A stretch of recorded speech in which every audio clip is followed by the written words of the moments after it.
Good afternoon, friends. So, March expiry is over, but March month is not yet over. क्यों? क्योंकि we have got one more day, that is Friday, and कल holiday है because of Ramnavami. तो आप सभी को happy Ramnavami in advance. And अभी जो ये नवरात्र चालू है, तो आज उसका आखिरी दिन है, तो उसकी भी आप सभी को ढेरों बधाई। ठीक है, चलिए। तो आगे मैं कुछ बढ़ूँ इससे पहले, आज तो मुझे आपसे विनती विनती के साथ साथ एक ऑर्डर तो नहीं कह सकता, लेकिन सॉर्ट ऑफ के आज तो मेरे चैनल को सब्सक्राइब करना बनता है। ठीक है, तो जो लोग भी बिना सब्सक्राइब किए देख रहे हैं, तो उनसे एक विनती है कि मेहरबानी करके आप चैनल को सब्सक्राइब करिए। इसके इसका जो फायदा होगा वो आपको आने वाले दिनों में दिखेगा ही दिखेगा। और जो लोग ऑलरेडी सब्सक्राइब्ड है, thank you very much. And I hope कि ये एसोसिएशन बहुत लंबा चलेगा। ठीक है, चलिए। तो let's come to the market. आज मैंने जो सुबह में वीडियो डाला था, तब मार्केट ने 17,048 की हाई बना के 16,940 तक नीचे आया था। और जब मैं वीडियो बना रहा था तब कुछ 970 पे, 960 पे निफ्टी चालू था। और मैंने कहा था कि आप ये लेवल पे इसको बाय कर सकते हैं। यहाँ से वो टारगेट आएगा 17,100 प्लस का। ये मेरे वर्ड्स से। आप वो वीडियो एक बार फिर से चेक करिए, जिन्होंने नहीं देखा है वो देखिए, ताकि आपको गिरती हुई मार्केट में 150 पॉइंट ऊपर की आपको टारगेट देना। ऑब्वियसली औरों ने भी आपको कहा होगा वीडियो पे, जो भी मतलब यहाँ पे कॉल्स वगैरह देते हैं, मार्केट वगैरह के ऊपर वीडियो बनाते हैं। मैं किसी से यहाँ पे compete नहीं कर रहा। ठीक है, मैं यहाँ पे मेरा व्यू दे रहा हूँ।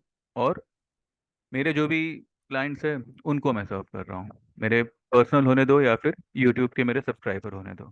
ठीक है, मैंने क्लियरली कहा था कि आज मार्केट को रैली करनी पड़ेगी। और 16,940 किलो तब, 41 किलो तब बनी हुई थी। उसके नीचे भी अगर जाता है तो यही मेरे वर्ड से कि वो हमारे लिए एक बाइंग अपॉर्चुनिटी ही होगी। एंड मार्केट ने आज बहुत अरसे बाद 17,100 का लेवल क्रॉस किया है और 17,125 की हाई बनाई है। और क्लोजिंग हुई 17,080 पे, which is a good closing. Why? Because it has closed above its 10 day moving average. ठीक है, तो ये एक बहुत ही बढ़िया क्लोजिंग है। अब फ्राइडे को क्या होगा? फ्राइडे को एनी विच वेज हमें 17,315 के ऊपर क्लोजिंग चाहिए। ठीक है, यहाँ से 240 पॉइंट दूर है। तो 315 के ऊपर क्लोजिंग क्यों चाहिए, बताता हूँ मैं आपको। जो हमारा एक लेवल था 17,800 का, ठीक है, वहाँ से मार्केट गिरा था और आया था कितना? 16,830 के लेवल तक आया था। अब इस दायरे का आप 50% निकालते हो तो 17,315 आता है। अब या तो मार्केट 17,315 के ऊपर क्लोजिंग देने में सफल हो जावे फ्राइडे के दिन, या फिर 17,529।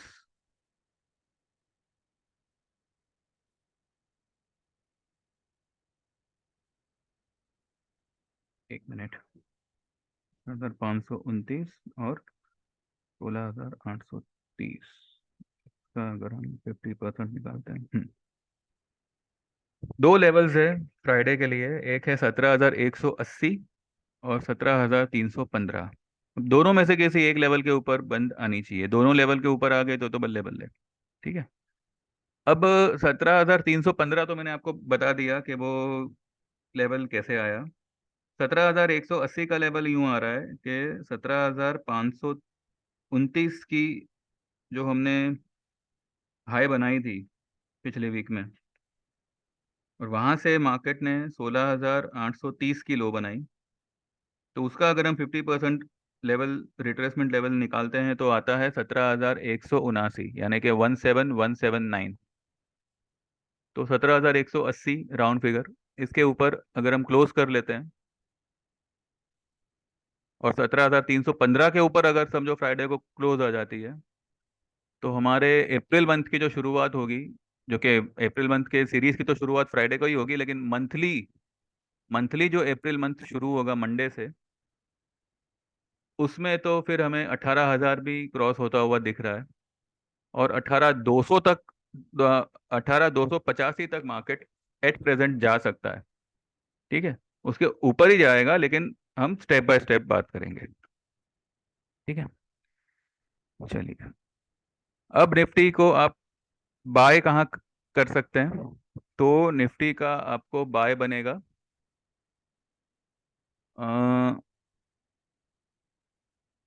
17,030 से लेके 17,050 का लेवल, या वही आप मान के चलिए 17,050 से लेके 17,000 का लेवल। ये 50 पॉइंट का जो भी रेंज होगा उसमें you can go long in Nifty, अगर आपको फ्राइडे के दिन ये लेवल पे मिलता है तो। बट आई डाउट, फ्राइडे को मुझे एक बहुत ही बड़ा गैप अप ही दिख रहा है।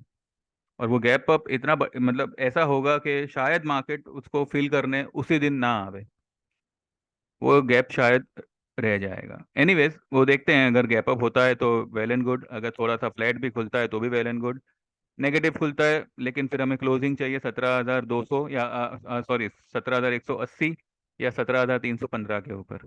वो हो जाता है तो वेल एंड गुड। ठीक है, चलिए। Nifty clear cut up trend में है, आप शॉर्ट में मत रहिएगा, ये मैंने सुबह वाले वीडियो में भी मैंने मेंशन किया था।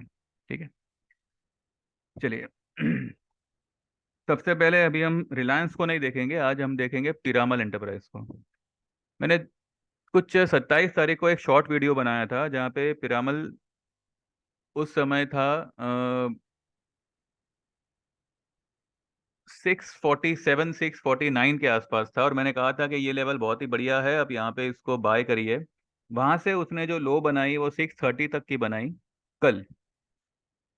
और आज क्या किया पीरामल ने? आज ऐसा क्या आया इसमें कि आज स्टॉक 668 तक चला गया, यानी कि जो मैंने परसों के दिन लेवल दिया था उससे भी 20 पॉइंट ऊपर। ठीक है, मेरे लेवल से 17-18 पॉइंट नीचे आया, लेकिन आज वही लेवल से 20 पॉइंट ऊपर भी चला गया एक ही दिन में। मैंने पहले भी कहा था कि पिरामल को जो है जबरदस्ती तोड़ा गया है। और ऐसा क्यों हुआ है? बिकॉज कोई भी स्टॉक जब 52 वीक लो पे होता है, या फिर एकदम ही कहते हैं ना कि एकदम ही लो लेवल पे, जहाँ पे चार्ट में इसको नीचे जाने के लिए जगह ही नहीं होती, तो ऐसे स्टॉक में से, ऐसे स्टॉक को जो है इस लेवल से और 1-2 टका नीचे गिरा दिया जाता है। क्यों? क्योंकि जो भी वीक बायर्स है, जो लोग ये लेवल को एक बाइंग लेवल समझ के चढ़े हैं, वो सिस्टम से निकल जाए। इसलिए मैं पहले भी कहा था कि मेरे जो भी स्टॉक होंगे वो तो एकदम नीचे लेवल के होंगे, और उसमें मैं स्टॉप लॉस आपको कभी दूंगा ही नहीं। आपको लेना है तो लीजिए, वरना आपकी मर्जी। लेकिन स्टॉप लॉस लगा के, ऐसे लेवल पे कभी स्टॉप लॉस लगा के काम नहीं करना चाहिए। क्यों? इसका रीजन है कि मार्क, एक तो स्टॉक ऑलरेडी इतना नीचे है, इतना नीचे है कि मतलब अभी इसकी आरएसआई भी 20 के नीचे है या 25 के नीचे है। अभी आरएसआई जीरो तो होगी नहीं। और ये सब स्टॉक ऐसे भी नहीं है कि चलो भाई अडानी जैसा हो गया कि भाई 5 की आरएसआई आ गई या 10 की आरएसआई आ गई, ऐसा नहीं होता है। अडानी के स्टॉक में नहीं हुआ तो ये सब तो बहुत ही भारी स्टॉक्स है। तो जब स्टॉक ऐसे लेवल पे होते हैं, वहां पे आपको बिना स्टॉप लॉस लगाए, अगर नीचे जाता है 20-30 पॉइंट, तो आप उसमें एवरेज ही करिए, भले 5 स्टॉक लीजिए, 5 शेयर लीजिए, लेकिन एवरेज ही कीजिए। ये स्टॉक एनी टाइम आपको इतना बड़ा उछाल देगा कि जो भी आपकी एवरेज है उससे ऊपर तो वो आपको लेके ही आएगा।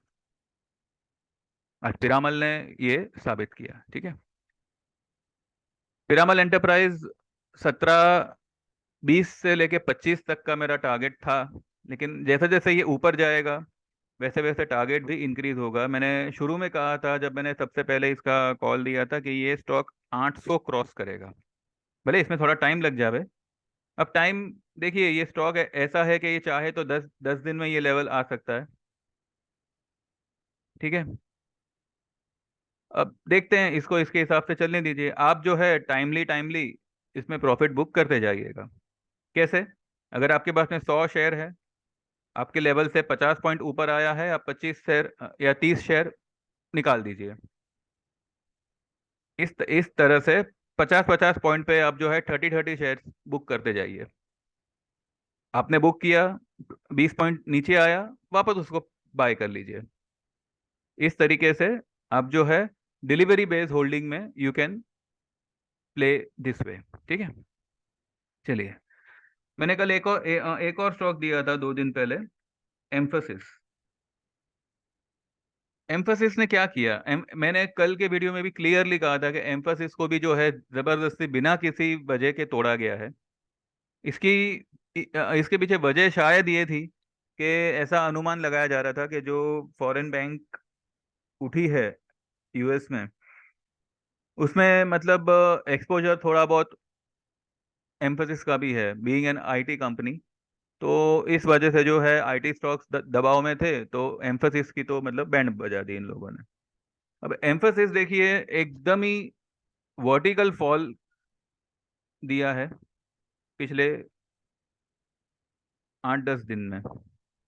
अब जब मैंने कॉल दिया था एम्फोसिस का, तब वो एम्फोसिस 1727 की लो बना के 1727 से लेके 30 35 के आसपास वो ट्रेड कर रहा था। कल उसको इस तरीके से तोड़ा गया जैसे कि मतलब 16,061 तक उसको तोड़ा गया।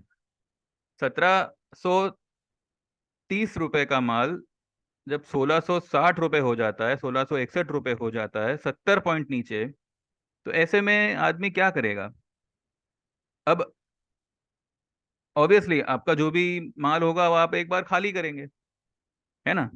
और आज क्या किया एम्फोसिस ने? मैंने कल भी कहा था कि एम्फोसिस जो है, आप बिंदास इसमें लॉन्ग पोजीशन बनाइए, कोई डर की बात नहीं है। आज एम्फोसिस ने क्या किया? 1747 तक ऊपर में आया, इसकी हाई बनाई 1747। हमारी बाइंग थी 1730 के आसपास। उससे भी 17 पॉइंट ऊपर आपको आज ही एक ही दिन में क्लोज करके दे रहा है। मैंने तो कहा था कि 30 40 पॉइंट अगर आपके बाइंग से नीचे जाता है, आप इसको एवरेज करिएगा, ना कि आपकी पोजीशन खाली करिएगा। ये सब जो, देखिए एक बात आप समझिए कि कोई भी स्टॉक जब ओवरबॉट जोन में होता है, फॉर एग्जांपल कोई भी आप स्टॉक ले लीजिए, अगर मानो उसका ओवरबॉट लेवल 1,000 रुपए का है, आपको लगेगा कि भाई चलो 1,000 रुपए में उसको बेच दो, बराबर है। आप जैसा हजारों लोगों को लगेगा कि चलो भाई ये रेजिस्टेंस है, इस पे बेच दो। और कभी कभी क्या होता है कि जब आप स्टॉक बेचते हो ऊपर के लेवल पे भी, और जैसे आपने बेचा वो स्टॉक और 2 3 टका ऊपर चला गया। वो क्यों जाता है ऐसा? वो क्यों होता है ऐसा? आपका सेलिंग का स्टॉप लॉस खाने के लिए। देखिए आपकी अगर पोजिशनल सेल है, यानी कि आपके पास में डीमेट में माल है और आपने बेचा है, तो आप रिलैक्स हो, कोई प्रॉब्लम नहीं। लेकिन जब चार्ट देख के कोई ट्रेड करने जाता है कि चलो भाई मैं शॉर्ट करता हूँ, नीचे में 20 30 रुपए आएगा तो मैं खरीद लूंगा, मतलब इस तरीके से कोई अगर फ्यूचर में शॉर्ट करता है, तो फ्यूचर के शॉर्ट का स्टॉप लॉस खाने के लिए वो स्टॉक और 2 3 टका ऊपर बढ़ा दिया जाता है, ताकि जो वीक सेलर्स है वो सिस्टम से निकल जाए। और उसी तरह से जब ये स्टॉक एकदम हाईली ओवर सोल्ड जोन में होता है, तब 3 4 टका उसको नीचे करना कोई बहुत बड़ी बात नहीं, पर वो वहां पे सस्टेन नहीं होता। अब देखिए कल इसने 1661 के आसपास इसने कल क्लोजिंग करी, 1669 के आसपास इसने कल क्लोजिंग करी एम्फोसिस ने। एक ही बार क्लोजिंग करी और आज 1737 पे फिर आ गया क्लोजिंग बेसिस। ठीक है। तो इसीलिए जो है मैं ये लेवल पे कभी भी आपको स्टॉक स्पेसिफिक में आपको मैं स्टॉप लॉस प्रीफर नहीं करूंगा। और मेरे स्टॉक भी ऐसे होंगे जो अगर मेरे दिए हुए भाव से अगर नीचे भी गए तो 1 या 2 दिन में ही वो वापस आपके भाव पे आ जाएंगे। ठीक है। चाहे वो रिलायंस, रिलायंस भी आ जाएगा, इसमें भी कोई प्रॉब्लम नहीं है, ये सब ये बुलिश हो चुका है। बस आज थोड़ा मतलब इसने इतना परफॉर्म नहीं किया जितना मैं चाहता था। हाँ, लेकिन लेकिन आज रिलायंस ने एक चीज मेरी मानी। क्या मानी, मैं आपको दिखाता हूँ। आप वो वाले सुबह वाले वीडियो में आप देखिएगा, मैंने कहा था कि इसने आज एक शूटिंग स्टार बनाया हुआ है। रुकिए, मैं इसको थोड़ा कम कर देता हूँ।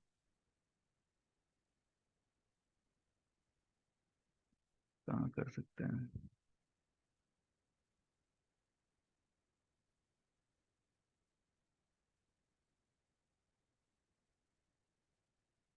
आई होप आपको दिख रहा होगा।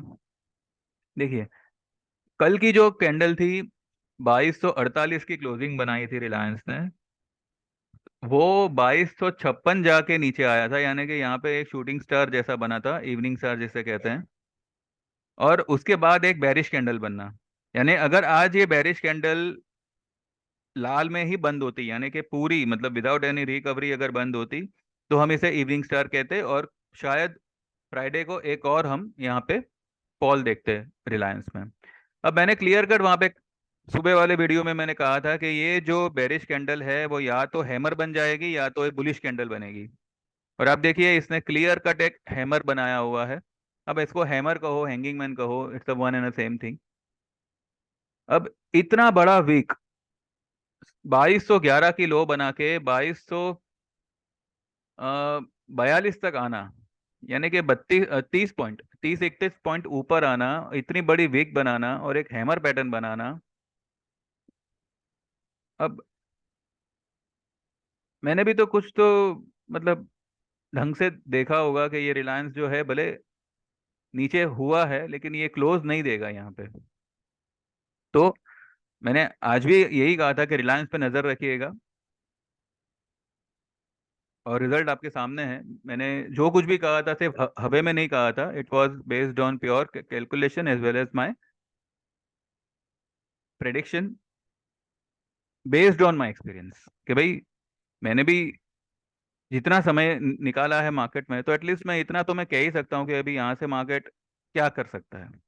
ठीक है। तो रिलायंस अभी आने वाले दिनों में मार्केट को ऐसा पुश देगा ऊपर की तरफ कि 17,500 तो ये इजीली क्रॉस करेगा।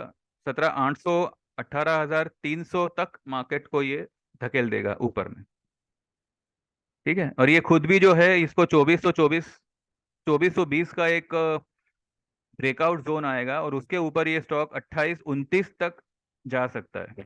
और ये विद इन अ मंथ भी जा सकता है, विद इन 2 मंथ्स भी जा सकता है, लेकिन ये जाएगा बहुत जल्द। अभी जो भी रैली आएगी बहुत मतलब आराम से, धीरे धीरे नहीं आएगी, बहुत ही जो भी रैली आएगी बहुत ही फास्ट रैली आएगी। और एक कहते हैं ना, एक बवाल हो जाएगा मार्केट में। ठीक है।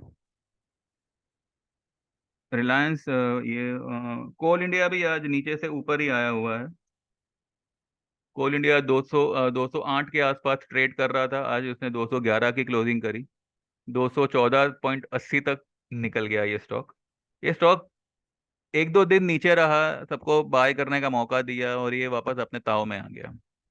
ये अभी फिर से 225 230 की तरफ दौड़ेगा। और 230 जैसे क्रॉस करता है, 232, इसमें एक ब्रेकआउट जोन आएगा, ब्रेकआउट लेवल आएगा जो इसको 260 270 की तरफ लेके जाएगा। चलो, ये तो मतलब पोजिशनल है तो कोई प्रॉब्लम नहीं। बाकी नालको वहीं का वहीं है। अ, हाँ, एक और मैंने एक स्टॉक दिया था आपको, यूनिलीवर, हिंदुस्तान यूनिलीवर, और मैंने कहा था कि 2550 ये स्टॉक बहुत ही जल्दी क्रॉस करेगा। याद होगा, अगर नहीं याद है तो आप प्लीज़ मेरा वीडियो देखिएगा, पुराने वाले, अभी 3 4 दिन पहले के ही है। ठीक है। आज ये स्टॉक ने 2539 की हाई बनाई है, 2480 की लो। और मैंने हमेशा आपको 2480 2460 के आसपास ही इसको मैंने कहा था कि आप इसको एक्यूमुलेट करते रहिए, ये स्टॉक 2550 बहुत जल्दी क्रॉस करेगा। आज 40 तक तो आ गया, 2539 तक तो ये स्टॉक आ गया। और 2532 की इसने क्लोजिंग करी है। ठीक है। सिप्ला। सिप्ला में आज थोड़ा सा प्रॉफिट बुकिंग है, पर ठीक है, ये कोई मतलब मेजर बात नहीं है। मुझे लगा था कि शायद मार्केट रिकवर होगा तो सिप्ला दौड़ेगा ऊपर, लेकिन वो 888 पे ही क्लोज हुआ है। 888 is a unique number. Closing इसकी बहुत बढ़िया आई है। 896 की इसने हाई बनाई, जब ये 896 दोबारा क्रॉस करेगा तो ये 910 की तरफ निकल जाएगा और इसका 940 का लेवल ओपन हो जाएगा। ठीक है, Cipla is a buy on dip stock right now. 880 का जो लेवल होगा वो एक स्ट्रॉन्ग बाय लेवल होगा। अगर किसी रीजन से फ्राइडे के दिन अगर 880 882 के आसपास मिलता है तो Cipla can be go long. ठीक है, चलिए। तो बस यही है मार्केट का जो भी लेखा जोखा ये हफ्ते के लिए। फ्राइडे के दिन मुझे लगता है कि बहुत ही बढ़िया बुलिश डे होगा, जहाँ पे एक ट्रेंडिंग डे जिसे कहते हैं ना, कि विदाउट एनी फॉल या विदाउट एनी वॉलेटिलिटी मार्केट एक सरीखा ऊपर ही जाएगा। एक बहुत ही बड़ी वाली वाइट कैंडल बन सकती है फ्राइडे को, ऐसा मैं मानता हूँ। अब क्या होगा क्या नहीं होगा वो तो हम फ्राइडे को ही देखेंगे। ठीक है, चलिए तो बस यहीं पे वीडियो एंड करते हैं। बाकी कुछ अभी न्यूज़ वगैरह तो कुछ है नहीं। कुछ होगा तो फिर कल बात करेंगे, कल छुट्टी है तो कल किसी टॉपिक पे विल डिस्कस। अदरवाइज कल तो किसी टॉपिक पे हम बात करेंगे ही करेंगे। बाकी मार्केट का जो भी है मैंने आपको बता दिया। There is nothing to worry about, there was nothing to worry about. ये सिर्फ और सिर्फ वीक बायर्स को सिस्टम से हटाने के लिए जो है टाइम वाइज करेक्शन हो रहा था। प्राइस वाइज तो हो ही चुका था, बस निफ्टी को थोड़ा सा, मार्केट को थोड़ा सा टाइम पास करना था, वो उसने किया और अपने रुबाब में वो फिर आ गया। अभी भी मैं ये नहीं कहूंगा कि चलो ठीक है we are very happy and all, अभी तो हैप्पीनेस बहुत दूर है। जब तक ये 17,315 प्रॉपरली क्रॉस नहीं करता और अल्टीमेट होगा 17,529, वो क्रॉस होने पर जो है आप थोड़ा थोड़ा खुश होना शुरू होइएगा। उससे पहले होप रखिए, be hopeful, but don't be over confident के चलो अभी तो मतलब मार्केट हम लोग ही चला रहे हैं। Don't be in that particular thinking. ठीक है, चलिए, अगर बातें पसंद आई हो, मेरा व्यूज़ पसंद आया हो तो सब्सक्राइब करिएगा चैनल। बाकी जो होगा विल मीट अप टुमारो। कुछ होगा तो कोई बढ़िया टॉपिक पे विल डिस्कस। ठीक है, चलो, thank you very much, have a nice time and please subscribe my channel. Bye bye, God bless.